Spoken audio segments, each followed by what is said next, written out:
not forsake me, hide in her hand. Hello, welcome to Voices in the Wilderness.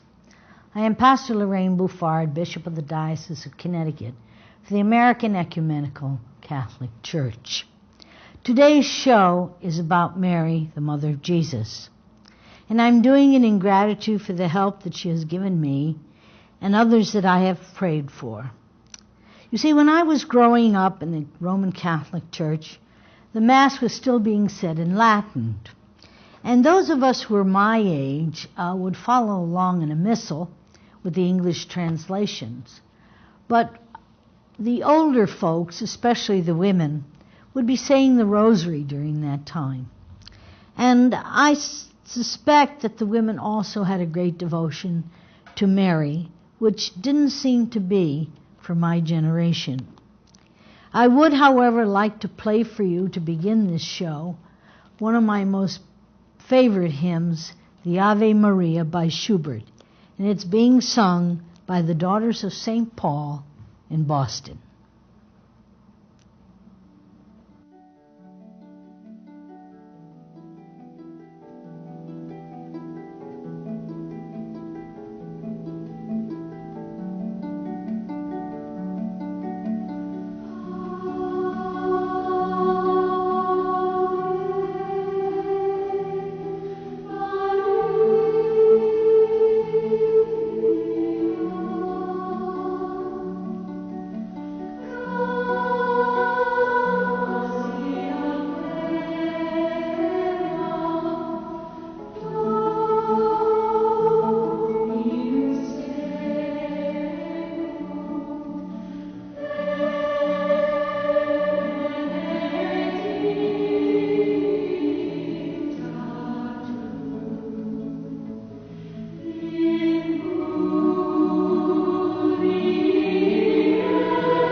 In 1999, a few years after my ordination to the priesthood, the bishop of our denomination, Father Richard Cardarelli, and I made a pilgrimage to France with a group called New Ways Ministries.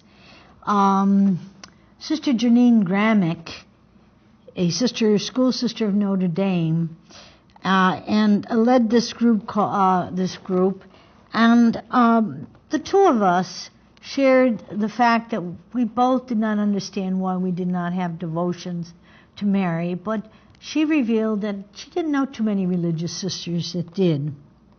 And the last step on the pilgrimage was a visit to Lourdes. This is the inside of the chapel there at Lourdes, where in 1858 Mary appeared to a young 14-year-old girl called Bernadette Subaru.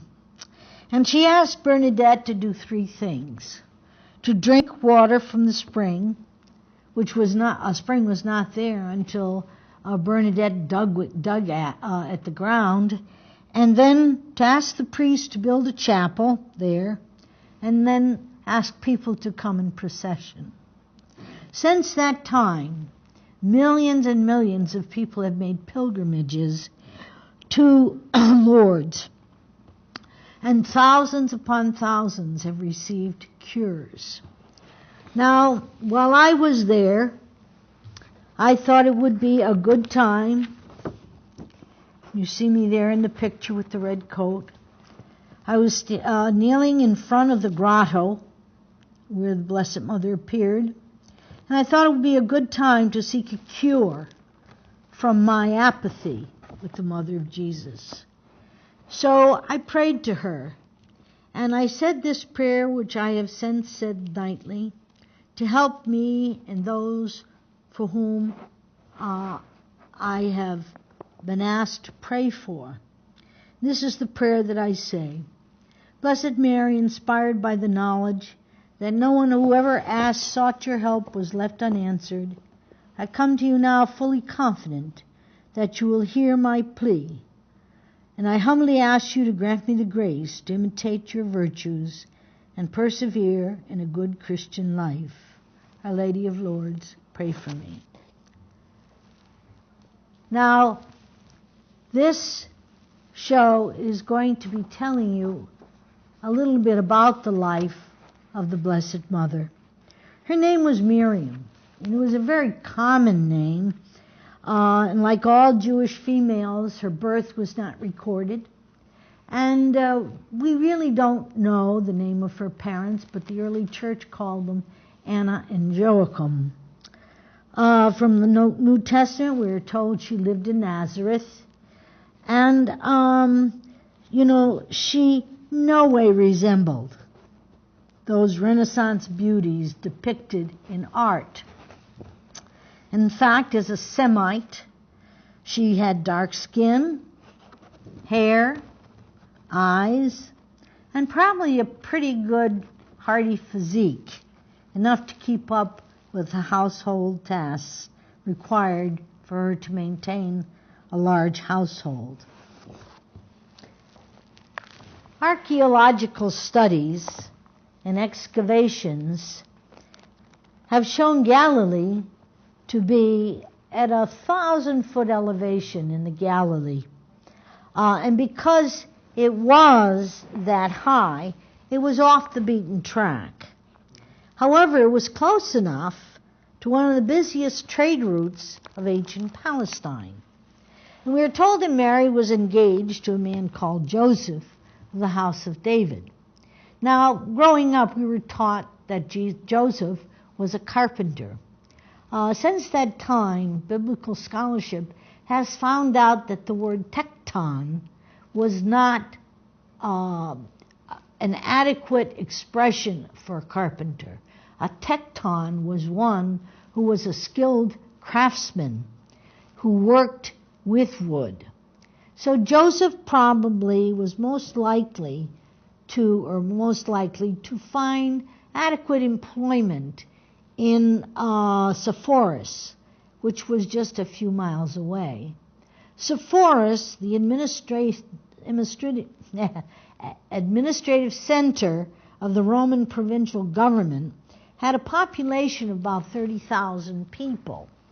Many of those were Hellenized, that means Greek-speaking, Hellenized Jewish aristocrats. And they enjoyed the lifestyle, the urban lifestyle, where there were lots of shops and markets and theaters and so on. Miriam lived an ordinary life.